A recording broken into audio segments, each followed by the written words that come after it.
Hello everyone, welcome back to my channel अपने addition classes. So guys, इस video lecture में हम discuss करने वाले हैं इंपॉर्टेंट क्वेश्चंस को। ठीक है। सो गाइस, आपको पता है हमने एमसीक्यू बेस्ड क्वेश्चंस भी कर लिए हैं, वन शॉट रिवीजन भी कर लिया है। सो गाइस, अब हम चैप्टर 7 के क्या करने वाले हैं सर? हम चैप्टर 7 के वो क्वेश्चंस करने वाले हैं क्राइटेरिया बेस्ड क्वेश्चंस। ठीक है। सो गाइस, क्राइटेरिया पूरे चैप्टर में हाई क्राइटेरिया के बारे में सब कुछ है एंड बहुत सारे क्वेश्चंस हैं जिनमें आपको कंफ्यूजन हो सकती है या फिर आपको कुछ प्रॉब्लम आ सकती है। ठीक है। सो हम उन्हीं को डिस्कस करने वाले हैं। So let's start. So guys, ऐसे हो सकती है कि आपको कोई भी दो ट्रायंगल्स दिए गए। जैसे सपोज कर लो कि आपको ऐसी दो ट्रायंगल्स गिवन है एंड आपको बोला गया कि ये दोनों ट्रायंगल आपस में कॉन्ग्रुएंट हैं। ठीक है। ये दोनों ट्रायंगल आपस में कॉन्ग्रुएंट हैं। तो आपको बताना है कि इन ट्रायंगल्स में ये ट्रायंगल्स किस क्राइटेरिया के बेसिस पर कॉन्ग्रुएंट हैं। ठीक है। आपको क्या बताना है कि ये दो ट्रायंगल्स कॉन्ग्रुएंट तो हैं लेकिन किस क्राइटेरिया के बेसिस पे कॉन्ग्रुएंट है। ठीक है। आपको ये चीज़ बतानी है। सो गाइस, अब देखो इधर आपको क्या दिया गया है, दो साइड्स गिवन है। आपको बोला गया जो ए बी है वो किसके कॉन्ग्रुएंट है, ई एफ के। जो ए सी है वो किसके कॉन्ग्रुएंट है, डी एफ के। तो ज़रूरी नहीं है ए सी डी एफ के हो या ए बी ई एफ के हो, ज़रूरी नहीं है क्योंकि आपको प्रॉपरली कोई चीज़ नहीं गिवन है। आपको बोला है आपको इधर भी दो वाई स्टेप गिवन है, इधर भी आपको दो वाई स्टेप गिवन है। ठीक है। तो आपको क्या बोला गया, देखो जो ए बी है वो कॉन्ग्रुएंट है ई एफ के या फिर आप बोल सकते हो डी एफ के। ठीक है। फिर जो ए सी है वो कॉन्ग्रुएंट है ई एफ के या फिर डी एफ के। ठीक है। सो अब हम ले रहे हैं कि जो ए बी है वो कॉन्ग्रुएंट है ई एफ के एंड जो ए सी है वो कॉन्ग्रुएंट है डी एफ के। ठीक है। एंड जो बीच में एक एंगल दिया है ए वो कॉन्ग्रुएंट है एंगल एफ के। ठीक है। सो गाइस, सबसे पहले इधर क्या मटेरियल हमें गिवन है, एक ट्रायंगल में क्या है, दो साइड्स हैं एंड एक एंगल है। ठीक है। दो साइड्स हैं और एक एंगल है। ठीक है। इधर पे हमें क्या गिवन है, दो साइड्स हैं और एक एंगल है। ठीक है। सो गाइस, ठीक है, अब हमारे क्या आ गया, साइड साइड एंगल दोनों में आ गया। पर लेकिन हमारा एस एस से कोई क्राइटेरिया ही नहीं है। ठीक है। सो गाइस, अब आपको देखना है कि दो साइड्स तो हैं, दोनों में दो साइड्स तो हैं, पर लेकिन जो एंगल है वो कहाँ आ रहा है, जो एंगल है वो इन दो साइड्स के बीच में आ रहा है। मीन्स जो एंगल है वो इंक्लूडेड है। सो पहले में क्या है आपका एंगल इंक्लूडेड, एक साइड है। ठीक है। दूसरी साइड है, इन दोनों के बीच में एक एंगल आ रहा है, इन दोनों के अंदर एक एंगल इंक्लूडेड है। ठीक है। फिर दूसरे में भी सेम है, एक ई एफ है, वो आ जाती है हमारी साइड। ठीक है। ई एफ हमारी एक साइड है एंड डी एफ हमारी एक साइड है, पर जो एंगल है वो उन दोनों के बीच में है, इन दोनों साइड्स के बीच में है। मीन्स इन दोनों के इंक्लूडेड है वो एंगल इन दोनों साइड्स के इंक्लूडेड है, इन दोनों के बीच में है। तो क्या आ जाएगा हमारा एस सी एस। ठीक है। पता चल गया कि हमारा कौन से क्राइटेरिया लगा, इधर हमारा क्राइटेरिया लगा एस एस। क्यों लगा, क्योंकि इधर दो साइड्स तो है लेकिन एक एंगल बीच में इंक्लूडेड है। इधर भी दो साइड्स तो है लेकिन एक एंगल बीच में इंक्लूडेड है, तो पता चल गया हमारा एस एस क्राइटेरिया लगा। ठीक है। सो गाइस, पहले आप इसका स्क्रीनशॉट ले लो, फिर उसके बाद हम आगे क्वेश्चंस करते हैं। ठीक है।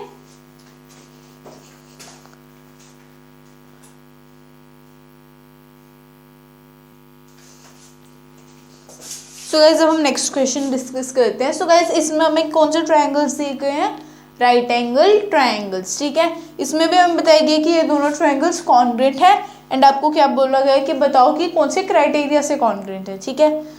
सो गाइस, अब ये दोनों राइट एंगल ट्रायंगल है तो सबको क्या लगेगा, ये आर एच एस क्राइटेरिया, क्योंकि है तो राइट एंगल ट्रायंगल। ठीक है। अब हमें बताइए हाइपोटेन्यूज है, ये हाइपोटेन्यूज साइड्स हैं तो इक्वल होंगी। ठीक है। इधर भी एक साइड इक्वल दी है, साइड इक्वल है, तो मीन्स आर एच एस है। सो गाइस, जो भी सोच रहे हैं कि ये आर एच एस है तो गाइस ये अब बिल्कुल गलत सोच रहे हो, ये आर एच एस नहीं है। ठीक है। अब आर एच एस क्यों नहीं है वो देखो, क्योंकि गाइस ये देखो इधर एक राइट एंगल ट्रायंगल है, इधर भी एक राइट एंगल ट्रायंगल है, मीन्स इनका मेजर सेम होगा। ठीक है। अब इनका मेजर सेम है तो 90 डिग्री दोनों का मेजर होगा क्योंकि राइट एंगल ट्रायंगल है। ठीक है। इनका एक का मेजर सेम है। तो अब ट्रायंगल में ध्यान से देखो, इधर भी तो एक राइट एंगल, इधर राइट एंगल नहीं, इधर भी तो एक एंगल दिया है और इधर भी एक एंगल दिया है, और हमें क्या बोला गया कि ये दोनों एंगल भी कॉन्ग्रुएंट है आपस में। ठीक है। तो अब हमें एक साइड दिया है ए सी। ठीक है। वो बताया कि ई एफ साइड के कॉन्ग्रुएंट है। ठीक है। सो गाइस अब आप इधर देख रहे हो, इधर दो एंगल्स हैं और एक साइड है, इधर भी दो एंगल्स है और एक साइड है। अब बोलोगे कि इधर RHS क्यों नहीं है? गाइस RHS इसलिए नहीं है क्योंकि देखो राइट एंगल तो हमें पता है राइट एंगल है, पर लेकिन इधर क्या, इधर आपको साइड भी है, साइड भी दी गई है कि हाँ साइड भी कॉन्ग्रुएंट है, पर क्या आपको ये गिवन है कि ये हाइपोटेन्यूज कॉन्ग्रुएंट है? ये नहीं गिवन है आपको कि हाइपोटेन्यूज कॉन्ग्रुएंट है या नहीं। अब गाइस जब आपको पता ही नहीं है कि हाइपोटेन्यूज कॉन्ग्रुएंट है या नहीं, तो आप कैसे बोल सकते हो कि RHS है? ठीक है, तो अगर गाइस अगर आपको गिवन है कि हाँ ये हाइपोटेन्यूज है, हमें पता चल जाता है देख के कि कौन सी लॉन्गेस्ट साइड है। ठीक है, अब हमें पता है लॉन्गेस्ट साइड है दोनों, पर अगर हमें गिवन होता कि हाँ ये CB एंड DF आपस में कॉन्ग्रुएंट है, तो हम बोल सकते थे कि RHS है, क्योंकि एंगल हो रहा है, हाइपोटेन्यूज हो रहा है एंड साइड भी हो रही है। ठीक है, तो हम बोल सकते हैं RHS है। बट गाइस इधर हमें गिवन ही नहीं है कि आपका हाइपोटेन्यूज कॉन्ग्रुएंट है। ठीक है, इधर आपको बताया ही नहीं गया कि आपका हाइपोटेन्यूज कॉन्ग्रुएंट है। इधर आपको क्या बोला गया कि आपकी एक साइड कॉन्ग्रुएंट है, एक राइट एंगल जो है वो कॉन्ग्रुएंट है, और एक और एंगल गिवन है हमें, वो भी कह रहे हैं वो भी कॉन्ग्रुएंट है। सो गाइस अब आप इधर देखो, इधर दो एंगल्स ठीक है, एक साइड मीन्स दो एंगल्स और एक साइड। इधर क्या है, दो एंगल्स और एक साइड। सो अब दो एंगल्स क्या आ जाएंगे, ये वाला दो एंगल्स। तो आप ऐसे भी आ सकते हैं ना आपका कि आपका दो, पहले आप ऐसे एंगल लिख लो, फिर आप लिख दो साइड। ठीक है, सो गाइस हमारा AAS कोई क्राइटेरिया है नहीं है। सो गाइस अब आप ट्रायंगल को अगर आप ध्यान से देखोगे तो देखोगे आप कि इधर दो एंगल्स तो है, पर लेकिन जो साइड है वो इन दोनों के बीच में है, इन दोनों के में इंक्लूडेड है साइड इन दोनों एंगल्स के बीच में आ रही है। तो इधर क्या आएगा, ASA क्राइटेरिया। ठीक है, कौन सा क्राइटेरिया यहाँ पे आएगा, ASA क्राइटेरिया। क्यों आएगा पता चल गया ना, क्योंकि इधर हमें बोला कि साइड कॉन्ग्रुएंट है एंड दो एंगल्स कॉन्ग्रुएंट है। ठीक है, तो अब जो एंगल्स कॉन्ग्रुएंट है वो तो हमें पता चल गया, लेकिन जो साइड है वो इन दोनों एंगल्स के बीच में आ रही है, इन दोनों एंगल्स में इंक्लूडेड है ये साइड। ठीक है, पता चल गया। तो इधर भी वही सेम है कि दो एंगल्स हैं एंड बीच में एक साइड इंक्लूडेड है। ठीक है, दो एंगल्स हैं एंड बीच में एक साइड इंक्लूडेड है। इधर भी आ जाएगा हमारा ASA। ठीक है, सो गाइस आप इसका भी स्क्रीनशॉट ले लो, फिर हम नेक्स्ट करते हैं। ठीक है,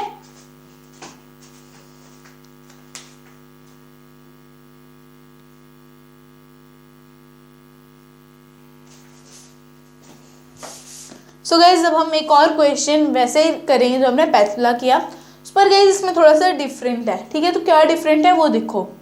सो गाइज इधर भी हमें दो एंगल्स गिवन है और एक साइड गिवन है। ठीक है, इधर भी हमें दो एंगल्स गिवन है और एक साइड गिवन, दो साइड हमें कॉन्ग्रुएंट बताई हैं एंड दो एंगल्स कॉन्ग्रुएंट बताए हैं। ठीक है, एक ट्रायंगल में हमें दो साइड्स कॉन्ग्रुएंट बताई हैं एंड दो एंगल्स कॉन्ग्रुएंट बनाए हैं। ठीक है, सो गाइस अगर आप अब आपने जो पहले की थी एग्जाम्पल, उससे अगर आप उसको लेके चलोगे तो आप सारे बोलोगे कि यहाँ पे ASA क्राइटेरिया लगेगा। ठीक है, सो गाइस अगर जो भी सोच रहे हैं कि इसमें ASA क्राइटेरिया लगेगा, तो आप बिल्कुल गलत सोच रहे हो, इधर ASA क्राइटेरिया नहीं लगेगा।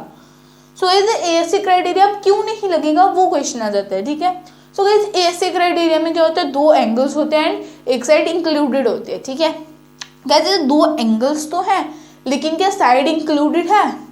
देखो इधर साइड इंक्लूडेड नहीं है, इधर आपको इंक्लूडेड साइड गिवन नहीं है, तो इधर ASA क्राइटेरिया नहीं लगेगा, क्योंकि इधर दो एंगल्स तो है लेकिन साइड इंक्लूडेड नहीं है। साइड कौन सी इंक्लूड होगी, ये वाली, पर लेकिन इधर उन्होंने आपको बोला है कि इधर सिर्फ दो एंगल्स आपको गिवन है, आपको कोई भी इंक्लूडेड साइड गिवन नहीं है। ठीक है, तो गए दूसरे में वो इधर भी आपको दो एंगल्स दिए हैं पर लेकिन इंक्लूडेड साइड नहीं है। ठीक है, तो मीन्स ASA क्राइटेरिया गया, ASA क्राइटेरिया हो ही नहीं सकता। तो अब आ जाते हैं हमारे RHS क्राइटेरिया पे। वो हो सकता है, क्यों हो सकता है वो देखो, राइट एंगल है, राइट एंगल तो है इधर। ठीक है, तो अब इन्होंने क्या बोला गया है कि ये दो साइड्स आ जाएंगी हमारी, AB एंड D हमारी साइड्स है।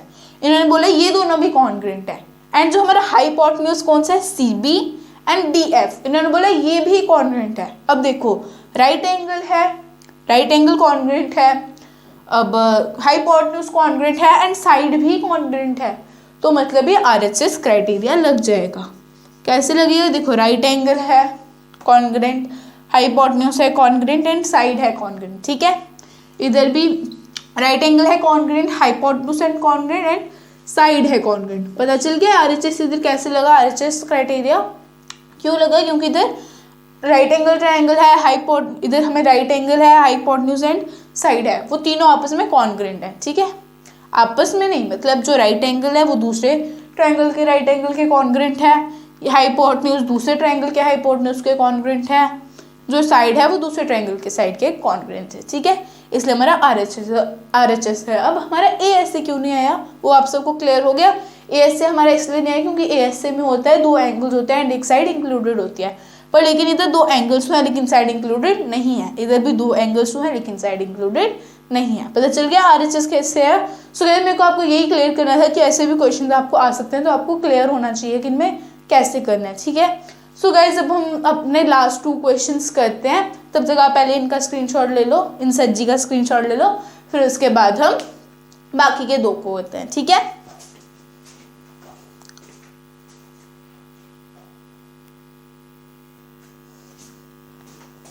सो गाइस अब देखो ये वाला।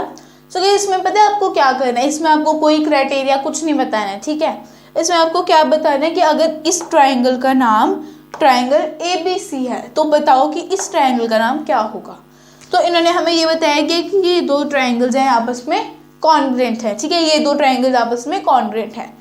अब हमें बोला गया कि अगर इस ट्राइंगल का नाम ABC है तो बताओ इस ट्राइंगल का नाम क्या होगा। ठीक है, तो आपको वही बताना है कि इस ट्राइंगल का नाम क्या होगा। सो गाइस अब आप देखो आप कैसे बताओगे कि इस ट्राइंगल का नाम क्या है। ठीक है, सो गाइस इसको आप साइड के बेसिस पर भी बता सकते हो एंड एंगल के बेसिस पर भी बता सकते हो। ठीक है, तो हम देखते हैं आप कैसे बता सकते हो साइड्स और एंगल के बेसिस पे। ठीक है, सो ये सबसे पहले हम एंगल के बेसिस पे देखते हैं क्योंकि वो बहुत ज़्यादा सीरियस नहीं है, वो बहुत ज़्यादा ईजी है। ठीक है, एंगल ज़्यादा ईजी है साइड से। ठीक है, सो अब जिनको साइड समझ आएगा वो साइड से करो, जिनको एंगल समझ आएगा एंगल से करो, जिनको दोनों समझ आ गया दोनों से चेक कर लो। ठीक है, तो अब पहले आ जाता है हमारा एंगल A। ठीक है, तो एंगल A पे देखो कितने स्ट्रिंग्स है, एंगल A पे है 1 स्ट्रिंग। ठीक है, तो अब इस ट्राइंगल पे देखो, जिस ट्राइंगल का हमने नाम हमें गिवन है उस पे देखो कितने स्ट्रिंग्स है, A पे 1 स्ट्रिंग। ठीक है, तो अब जिस ट्राइंगल का हमें नाम फाइंड करना है उस ट्राइंगल पे देखो 1 स्ट्रिंग किस पे है, 1 स्ट्रिंग किस एंगल पे है। सो गाइस F पे 3 स्ट्रिंग्स हैं, मीन्स नहीं होगा। अब E पे तो 2 स्ट्रिंग्स है, उसमें भी नहीं होगा। अब आ जाता है हमारे D सर जी, उन पे है 1 ही स्ट्रिंग। तो अब एंगल A पे 1 स्ट्रिंग है एंड एंगल D पर भी 1 ही स्ट्रिंग है, तो अब दोनों में 1 स्ट्रिंग है, मीन्स दोनों आपस में कॉन्ग्रेंट है। अब देखो एंगल के कॉन्ग्रेंट होता है, और हमने देखा था जब हम कॉन्ग्रेंट निकाल रहे थे चीज़ें तो हमने देखा था जो एंगल A है, अगर हम ऐसे लिख रहे हैं एंगल DEF, तो हमने देखा था जो एंगल A है एंड एंगल D है वो पोजीशन एक ही पोजीशन पे, means angle A and angle D आपस में कॉन्ग्रेंट है। ठीक है, तो हमने ये चीज़ देखी थी, तो इधर भी हम वही चीज़ करें, अगर एंगल A में 1 स्ट्रिंग है एंड एंगल D में भी 1 स्ट्रिंग है तो ये दोनों आपस में कॉन्ग्रेंट है, मीन्स पहला हमारा कौन सा आ जाएगा नाम D। फिर हमारा दूसरा क्या है एंगल B। सो गाइस अब एंगल B में है 2 स्ट्रिंग्स। ठीक है, सो अब हमें इस ट्राइंगल में देखना है कि 2 स्ट्रिंग्स कहाँ पर है। D तो हमारा हो गया। ठीक है, सो F है उसमें 3 स्ट्रिंग्स है, मीन्स वो तो नहीं बनेगा। अब एंगल जो E है हमारा उसमें है 2 स्ट्रिंग्स। ठीक है, अब भाई तू क्यों गिर रहा है, शांत थोड़ा शांत, हाँ शांत। सो ये जो अब एंगल E है हमारा उसमें 2 स्ट्रिंग्स है। ठीक है, अब हमारे एंगल B में भी 2 स्ट्रिंग्स है एंड एंगल E में भी 2 स्ट्रिंग्स है, मीन्स ये दोनों आपस में कॉन्ग्रेंट है, तो हमारा सेकंड नेम आ जाता है E। ठीक है, फिर गाइस हमारा थर्ड क्या है C में कितने स्ट्रिंग्स है 3 स्ट्रिंग्स। ठीक है, अब एंगल D भी हो गया, एंगल E भी हो गया, अब हमारा सिर्फ एंगल F बचा। सो गाइस एंगल C में भी 3 स्ट्रिंग्स है एंड एंगल F में भी 3 स्ट्रिंग्स है, सो मीन्स हमारा angle C and angle F आपस में कॉन्ग्रेंट है, तो मीन्स एंगल F हमारा लास्ट में आ जाएगा। ठीक है, सो गाइस हमारे ट्राइंगल का नाम निकल गया, ट्राइंगल का नाम क्या है DEF। सो गाइस ये तो हमने देखा किसके बेसिस पे, हमने एंगल्स के बेसिस पे आप कैसे कर सकते हो। ठीक है, सो गाइस अब आप देखो साइड्स के बेसिस पर आप कैसे कर सकते हो। ठीक है, सो गाइस सबसे पहले हमारी कौन सी साइड आ जाती है AB। ठीक है, पहले कौन साइड आ जाती है हमारी AB। सो गाइस AB में कितनी लाइंस गिवन है हमें इधर 2 लाइंस। ठीक है, अब AB में हमें कॉन्ग्रेंट में हमें बताया कि जो AB है वो कॉन्ग्रेंट है। ठीक है, तो हमें कॉन्ग्रेंसी के साइन के लिए उन्होंने क्या गिवन, मतलब हमें ये बताने के लिए कि ये साइड कॉन्ग्रेंट है, हमें क्या निशान गिवन है, हमें ये 2 लाइंस बनाई हुई हैं इन्होंने। ठीक है, सो अब इन्होंने हमें बताया कि 2 लाइंस इन्होंने हमें बता दिए हैं, बट हमें अब गाइस अब देखो कि इधर इन्होंने हमें 2 लाइंस क्यों बताई। ये 2 लाइंस हमें ये बता रही हैं कि ये जो ए बी साइड है वो कॉन्ग्रेंट है, ठीक है, वो कॉन्ग्रेंट है किसी साइड के, ठीक है। अब हम नाम निकालेंगे वो कॉन्ग्रेंट है डी ई साइड के। क्यों? क्योंकि देखो जो ए बी है उसमें भी 2 लाइंस डाली गई हैं एंड जो डी ई है उसमें भी 2 लाइंस डाली गई हैं, और ये दो लाइंस है वो क्या शो कर रही हैं कि ये दोनों साइड आपस में कॉन्ग्रेंट है, ठीक है, पता चल गया। तो मीन्स हमारी अगर फर्स्ट साइड ए बी है तो हमारी दूसरे ट्रायंगल की फर्स्ट साइड क्या होगी? D E. क्यों होगी? क्योंकि हमें बताया गया कि जो ए बी है वो कॉन्ग्रेंट है डी ई के। जब ए बी डी ई के कॉन्ग्रेंट है तो मीन्स जब ए बी पहले आ रहा है तो डी ई भी पहले आएगा, ठीक है। तो आ जाता है हमारा डी ई। फिर हमारी नेक्स्ट लाइन आ जाती है बी सी, ठीक है। जो हमारी बी सी है उसमें हमें एक गिवन है, ठीक है, एक वायर गिवन है। सो अब हम देखते हैं उस ट्रायंगल में किस में एक वायर है। डी ई हो गया हमारा, उसमें 2 वायर्स थी। ई एफ में 3 वायर्स है, मीन्स नहीं होगा। एंड जो हमारा डी एफ है उसमें एक वायर है। C B and D F में, B C and D F में एक ही वायर है, मीन्स ये दोनों आपस में कॉन्ग्रेंट है, ठीक है। तो अब हम क्या लिखेंगे? अब हमारे कौन सी कॉन्ग्रेंट है? हमारा बी सी कॉन्ग्रेंट है एंड हमारा डी एफ कॉन्ग्रेंट है। तो हमारी लास्ट लाइन कौन सी आएगी? एफ। गाइस अब आप बोलोगे हम एफ क्यों लिख रहे हैं? गाइस हम एफ इसलिए लिख रहे हैं क्योंकि वो मैं आपको बताती हूँ हम क्यों लिख रहे हैं। गाइस हम एफ इसलिए लिख रहे हैं क्योंकि देखो हमारा डी ई तो हमने ऑलरेडी लिख दिया है। अब सो ये 2 मिनट रुको, इधर हमने स्ट्रिंग्स ही गलत डाली हुई हैं, हम ऐसे ही समझ रहे हैं स्ट्रिंग्स ही हमने गलत डाल दी हैं। सो गाइस जस्ट 2 मिनट रुक जाओ। A B C D E F, ठीक है। सो गाइस हमारा क्या था? A B C. तो हमने ए बी में तो देख लिया कि हमारी 2 स्ट्रिंग्स थी एंड डी ई में भी हमारी 2 स्ट्रिंग्स थी, ठीक है। जो हमारा क्या कॉन्ग्रेंट है? B C and E F हमारे कॉन्ग्रेंट है। क्यों कॉन्ग्रेंट है? क्योंकि बी सी में भी 3 लाइन्स गिवन है एंड ई एफ में भी 3 लाइन्स गिवन है। सो गाइस वो गलती से मैंने थोड़ी आगे पीछे कर दी थी लाइन्स, तो अब हम कर दी हमने ठीक लाइन सारी। सो गाइस हमारा बी सी है, देखो अब हमारी बी सी हमने क्यों ली? क्योंकि देखो ए बी के बाद कौन सी साइड आएगी? हमारी बी सी, ठीक है, इसलिए हमने बी सी ली। सो अब हमें बी सी में कितनी स्ट्रिंग्स गिवन है? 3 स्ट्रिंग्स गिवन है हमें बी सी में, ठीक है। सो अब हमें बी सी में 3 स्ट्रिंग्स गिवन है तो हमें दूसरे ट्रायंगल में देखनी है कि 3 स्ट्रिंग्स कहाँ पर है। सो गाइस दूसरे ट्रायंगल में 3 स्ट्रिंग्स गिवन है ई एफ में, ठीक है। कहाँ पे गिवन है? ई एफ में। अब अगर बी सी में भी 3 है एंड ई एफ में भी 3 है। अब अगर B C and E F आपस में कॉन्ग्रेंट हैं तो मतलब जहाँ अगर B C last B C के मतलब जो बी सी है वो इधर आ रहा है तो ई एफ की पोजीशन भी तो वही होगी। मतलब जिस पोजीशन में बी एफ है जिस पोजीशन में बी सी है उसी पोजीशन में ई एफ भी होगा। क्यों? क्योंकि हमें अगर ये बताया गया कि ये दोनों आपस में कॉन्ग्रेंट है, तो जब हम ट्रायंगल का नेम लिख रहे हैं कि हाँ ये जो है हमारा डी ई एफ, जब हमने एंगल्स में से निकाला था तो हमने पोजीशन देखी थी। क्योंकि एंगल देखो अगर आप डी ई एफ लिख रहे हो ऐसे तो जो एंगल ए है उसके नीचे कह रहे हैं एंगल बी, ये दोनों आपस सेम पोजीशन पे है, मीन्स ये दोनों आपस में कॉन्ग्रेंट है, ठीक है। तो इसमें हमने ये देखा था। तो अगर हम वो देख रहे हैं ए बी सी में तो हम इसमें भी तो वही देखेंगे कि पोजीशन क्या है। और अगर अभी हम ट्रायंगल के बेसिस पर देख रहे हैं कि ट्रायंगल में स्ट्रिंग्स कितनी दी हैं, ठीक है। सो गाइस अगर हमें आपको ए बी में 2 स्ट्रिंग्स गिवन थी एंड डी ई में भी 2 स्ट्रिंग्स गिवन थी तो आपने इनको कॉन्ग्रेंट बताया था, ठीक है। मैंने आपको बोला कि ये दोनों कॉन्ग्रेंट है। अब ये दोनों कॉन्ग्रेंट थे इसलिए हमने ए बी पहली पोजीशन पे था, इसलिए हमने डी ई को भी पहली पोजीशन पे रखा, ठीक है। अब हमें बोला गया कि बी सी जो है वो सेकंड पोजीशन पे है, ठीक है। बी सी जो है वो सेकंड पोजीशन पर है एंड जो बी सी में भी 3 लाइन्स है, ई एफ में भी 3 लाइन्स है। और अगर जो बी सी और ई एफ में 3 लाइन्स है वो दोनों आपस में कॉन्ग्रेंट है। अब अगर बी सी सेकेंड पोजीशन पे आ रहा है तो ई एफ भी सेकेंड पोजीशन पर आएगा, ठीक है। ई हमने ऑलरेडी लिख दिया तो हम क्या लिखेंगे? एफ। सो गाइज अब हमारा ऐसे ट्राइंगल तो बन गया, पर लेकिन आप थर्ड साइड भी देख लो, ठीक है। थर्ड साइड क्या है हमारी? सी ए। और हमारा सी ए में कितने लाइन्स हैं? एक वायर है हम सी ए में, ठीक है। एंड जो हमारा डी एफ है उसमें भी एक ही वायर है, ठीक है। अब हमारे अगर ए सी में एंड डी एफ में दोनों में एक ही वायर है, मीन्स ये दोनों भी आपस में कॉन्ग्रेंट होंगे। अब ए इधर है, सी इधर है, ठीक है। ए सी ऐसे आ रहा है और डी एफ भी ऐसे ही आएगा, ठीक है। तो वैसे हमारा ऐसे ही था, मैंने आपको पता चला मैंने क्यों बोला था कि एंगल्स ज़्यादा इजी हैं, क्योंकि एंगल्स में आप जल्दी से बता सकते हो कैसे, साइड्स में आपको बहुत देखना पड़ता है, ठीक है। साइड में A B congruent to D E, क्योंकि इन दोनों में 2 लाइन्स हैं, ठीक है, तो इसलिए हमारी सेम पोजीशन पे आ जाएगा, ठीक है। मीन्स जिस पोजीशन पे ए बी अगर आपने पहले लिखा है तो आप डी ई भी पहले लिखोगे, क्योंकि ये दोनों आपस में कॉन्ग्रुएंट